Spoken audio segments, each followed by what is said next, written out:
आदाब, मैं हूं अरीबा खान और आप देख रहे हैं मैं मीडिया। पुणे के किनगर ब्लॉक में स्थित चंपानगर बाजार में प्रवेश करने से पहले एक राजमहल पड़ता है, जिसकी चार दीवारी फिल्मों में दिखने वाले किलों जैसी नजर आती है। किनगर की उत्तर की तरफ गई सड़क पर मौजूद बनेली राज का चंपानगर ड्योढ़ी अपनी लुभावनी इमारतों से सदियों पुराने इतिहास को संजोए बैठा है। चंपानगर ड्योढ़ी में बनेली स्टेट के रजवाड़ों के महल का इतिहास करीब 150 साल पुराना है। यहाँ के राजमहल की शानो शौकत आज भी बरकरार है और बनेली स्टेट के संस्थापक राजा दुलार सिंह की 5वीं पुश्त के वंशज आज भी राजमहल में रहते हैं। राजमहल में दाखिल होने वाला मुख्य द्वार सिंह दरवाजा कहलाता है। दरवाजे के ऊपर नौबत खाना बना हुआ है, जहाँ देवी देवता की श्रद्धा और महल के राजा के सम्मान में शहनाई बजाई जाती थी। चंपानगर राजमहल में रह रहे राजा बहादुर कृत्यानंद सिंह के पोते विनोदानंद सिंह ने हमें बताया कि ये प्रथा आज भी चली आ रही है। हर वर्ष राजमहल के नौबत खाने पर दशहरा के 10 दिन शहनाई बजाई जाती है। इसके लिए बिस्मिल्लाह खां के भाई के पोतों को बुलाया जाता है। ये परिवार करीब 200 सालों से दशहरे के दौरान चंपानगर में शहनाई बजाने के लिए बुलाए जा रहे हैं। सिंह दरवाजे से अंदर दाखिल होने पर हमें एक तोप दिखी और फूलों के बगीचे और कई छोटे बड़े पेड़ दिखे। राजमहल के बागान काफ़ी बड़े और इनमें जगह जगह फव्वारे लगे हुए हैं, जो कि दशकों पुराने हैं। यही नहीं, कई प्रजातियों के पक्षी भी राजमहल के परिसर में मौजूद हैं। बागानों के खत्म होते ही इमारतों का सिलसिला शुरू होता है। चंपानगर ड्योढ़ी में कई इमारतें हैं, जिनमें नवरत्न सबसे मशहूर है। इसके अलावा गणेश भवन, 2 महला, लक्ष्मी भवन और पूरण भवन जैसी इमारतें कई दशकों से राजमहल के आभूषण बने हुए हैं। नवरत्न महल के अंदर एक राज दरबार है, जहां स्टेट के राजा रियासत के रसूखदारों के साथ बैठा करते थे। तब बाकायदा दरबार सजता था और राजा प्रजा की बातें सुना करते थे। विनोदानंद सिंह ने हमें राज दरबार में रखे बनेली राज के राजाओं की पेंटिंग दिखाई और चंपानगर की कई ऐतिहासिक चीज़ों से रूबरू कराया। उन्होंने बताया कि राजमहल में कई तरह के फूल, सब्जी और फलों के पेड़ भी उगाए जाते हैं। विनोदानंद सिंह के पिता कुमार विमलानंद सिंह के 11 बेटे थे। वे सभी चंपानगर के इन शाही इमारतों में रहते हैं। बनेली स्टेट या बनेली राज की शुरुआत राजा दुलार सिंह ने की थी। गिरिजानंद सिंह ने अपनी पुस्तक बनेली रूट्स टू राज में लिखा कि परमानंद चौधरी बिहार के बैगनी से मुंगेर और पुणे की तरफ आए तो उनकी पत्नी ने 2 बेटों को जन्म दिया। बड़े पुत्र का नाम एकलाल चौधरी रखा गया, जबकि छोटे पुत्र को दुलाल सिंह बुलाया जाने लगा। हालांकि दुलाल सिंह का असली नाम तेजानंद सिंह था। 1750 में पैदा हुए दुलाल चौधरी के बड़े भाई एकलाल चौधरी का 1785 में देहांत हो गया। इसके बाद वे अपने पिता परमानंद चौधरी के इकलौते वारिस बचे। उनके पिता अपने इलाके से जमा होने वाली आय नवाबों को भेजते थे। उस समय चौधरी का शीर्षक उन्हें ही मिलता था, जो आय जमा करने का काम करते थे। दुलाल चौधरी अपने पिता और चचेरे भाई हीरालाल के साथ पुणे के अमूर में आकर बस गए। भैरव मलिक तब पुणे के मुख्य आय संग्रह करता थे। भैरव मलिक के घर डकैतों ने लूटपाट को अंजाम दिया, जिसके बाद उनकी मौत हो गई। वे दुलाल चौधरी के बड़े गहरे मित्र थे। उनकी मृत्यु के बाद दुलाल चौधरी पुणे और दिनाजपुर के सबसे बड़े आय संग्रहकर्ता बने। उन्हें सरकार की तरफ से सालाना 1037 रुपये मिलते थे। दुलाल चौधरी अब राजा दुलार सिंह बन चुके थे। उन्होंने अपने नाम के आगे सिंह लगाया, जो कि उस समय राजाओं का टाइटल हुआ करता था। अंग्रेज इतिहासकार फ्रांसिस बुकानन ने उन्हें अपनी पुस्तक में दुलाल चौधरी और दुलार सिंह दोनों नामों से संबोधित किया है।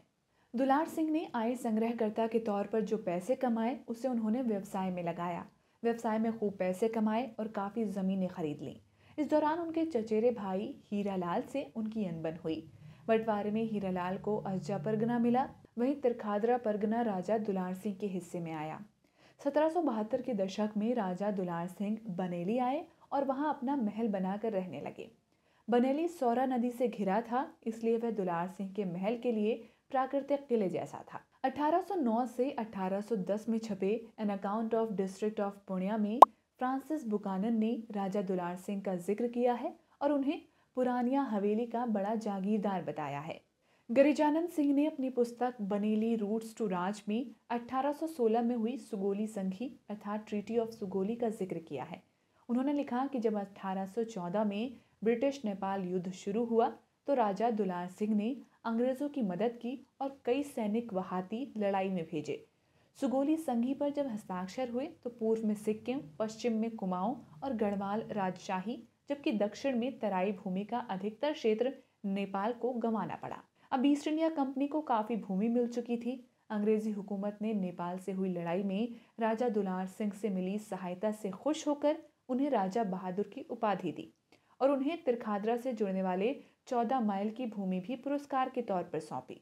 इस घटना के बारे में राजा दुलार सिंह के वंशज विनोदानंद सिंह ने मीडिया से बताया कि उस समय लॉर्ड हेस्टिंगस गवर्नर जनरल हुआ करते थे। लॉर्ड हेस्टिंगस और बनेली राज के रजवाड़े ने मिलकर नेपाल पर चढ़ाई कर दी। बनेली राज लॉर्ड हेस्टिंगस को सेना और रसद यानी खाना सप्लाई करती थी। विनोदानंद सिंह की माने तो ट्रीटी ऑफ सुगोली के बाद ये इलाका बनेली राज को दे दिया गया। इसमें ठाकुरगंज और जोगबनी भी आता था। 1773 से जमींदारी प्रथा की शुरुआत हुई और फिर जमीनों की नीलामी हुई। विनोदानंद सिंह ने बताया कि उस समय के पूर्वजों ने तीरा खारड़ा और अज्जा परगना को नीलामी में खरीदा। इसके साथ उन्होंने मुंगेर और संथाल भी खरीद लिए। 1772 से उनकी रियासत राज बनेली कहलाने लगी। राजा बहादुर दुलार सिंह का देहांत 1821 में हुआ। तब उनके पुत्र राजा बहादुर बेदानंद सिंह ने बनेली स्टेट की बागडोर संभाली। वे बनेली में रहे जबकि उनके भाई रुद्रानंद सिंह 6 किलोमीटर दूर श्रीनगर में आकर बस गए। बेदानंद सिंह की मृत्यु के बाद उनके पुत्र राजा बहादुर लीलानंद सिंह बनेली को छोड़ रामनगर आकर बस गए।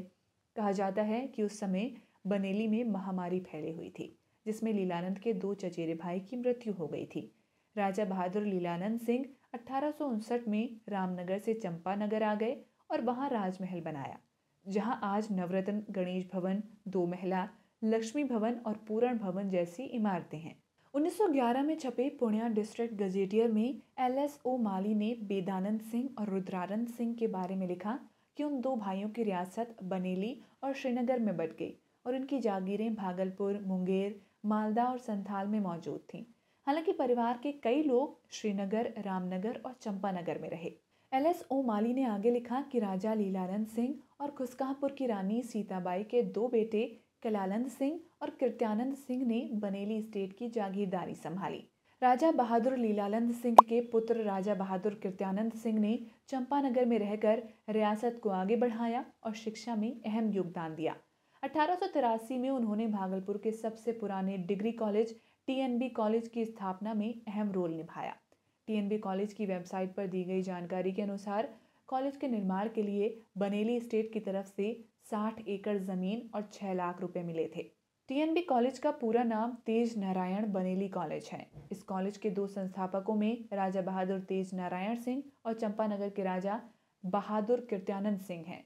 राजा कृत्यानंद सिंह के नाम पर पुण्या के कृत्यानंद नगर प्रखंड यानी के नगर का नाम रखा गया है। विनोदानंद ने हमें आगे बताया कि उनके पूर्वज कई सदी पहले गुजरात के अलय से आए थे। उनके अनुसार मोहम्मद बिन कासिम और महमूद गजनवी के आक्रमण के समय गुजराती ब्राह्मण भागकर उत्तरी बिहार में बस गए थे। ये लोग मैथिली ब्राह्मण कहलाए। इसमें बनेली राज के संस्थापक भी थे। वे लोग बिहार के बैगनी नवादा में आकर बस गए। बनेली के राजाओं के पूर्वज जब बैगनी नवादा में तुगलक राज के मनसबदार बने तो वे दिल्ली के सुल्तान के लिए 1000 घोड़े की फौज तैयार रखते थे। इसके लिए दिल्ली के सुल्तान ने उन्हें इलाके की कुछ ज़मीनें दी हुई थी ताकि इसकी आमदनी से वे फौज का खर्च निकालें और जब सल्तनत को ज़रूरत पड़े फौज भेज दें। उन्हें दिल्ली सल्तनत की तरफ से सालाना वेतन भी मिलता था। बनेली राज के एक और अंग श्रीनगर स्टेट में अब चंपानगर जैसी रौनक तो नहीं है, पर यहाँ का महल गांव और उसके आसपास के इलाके में काफ़ी चर्चित है। स्टेट के संस्थापक राजा रुद्रानंद सिंह राजा दुलार सिंह के बेटे राजा बेदानंद सिंह के छोटे भाई थे। रुद्रानंद सिंह बनेली से 6 किलोमीटर दूर श्रीनगर आए थे। कहा जाता है कि महामारी में बचने वाले अपने परिवार में वे इकलौते बच्चे थे। श्रीनगर स्टेट के संस्थापक रुद्रानंद के बेटे कालिकानंद सिंह के वंशज चिंदमयानंद सिंह ने मीडिया को बताया कि सन 1900 के आसपास श्रीनगर का महल बना। जब ये महल बना तब राजा रुद्रानंद सिंह की मृत्यु हो गई थी। उनकी 2 पत्नियों से 3 बच्चे हुए। एक पत्नी से नृत्यानंद सिंह और दूसरी पत्नी से 2 बेटे कमलानंद सिंह और कालिकानंद सिंह हुए। कमलानंद सिंह कवि और लेखक थे। उनकी कई कविताएं कविता कोश वेबसाइट पर उपलब्ध हैं। उन्होंने बंकिम चंद्र चट्टोपाध्याय के बंगाली उपन्यास आनंद मठ का हिंदी अनुवाद लिखा था। चिन्मयानंद सिंह ने आगे बताया कि श्रीनगर स्टेट में जमींदारी 1940 आते आते लगभग खत्म हो गई थी।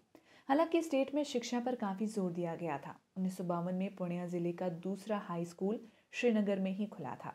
आज भी ये स्कूल मौजूद है। इसका नाम सर्वोदय उच्च विद्यालय है। इस 10+2 हाई स्कूल में कृषि विज्ञान भी पढ़ाया जाता है। पूर्णिया का जिला शिक्षा व प्रशिक्षण संस्थान भी श्रीनगर में ही है। इसे शिक्षा विभाग ने अपनी जमीन पर बनाया है। चिन्मयानंद सिंह के अनुसार श्रीनगर स्टेट में शिक्षा को लेकर काफी काम हुआ। स्टेट की तरफ से कई एकड़ जमीन शिक्षा संस्थानों और अस्पतालों के लिए दान में दी गई। श्रीनगर में पुराने महल के अलावा एक प्राचीन शिव मंदिर है जो सैकड़ों साल पुराना है। स्टेट में एक विशाल दुर्गा मंदिर भी हुआ करता था जो 1934 में आए प्राकृतिक आपदा में गिर गया। गांव में एक ऐतिहासिक काली मंदिर है। इस मंदिर में 160 वर्षों से भव्य दुर्गा पूजा का आयोजन हो रहा है, जिसमें बकौल चिन्मयानंद सिंह लाखों की संख्या में श्रद्धालु पहुंचते हैं। श्रीनगर से थोड़ी दूर पर स्थित बनेली गांव कभी बनेली स्टेट हुआ करता था। आज यहाँ केवल एक तालाब है और कुछ मंदिर बचे हुए हैं।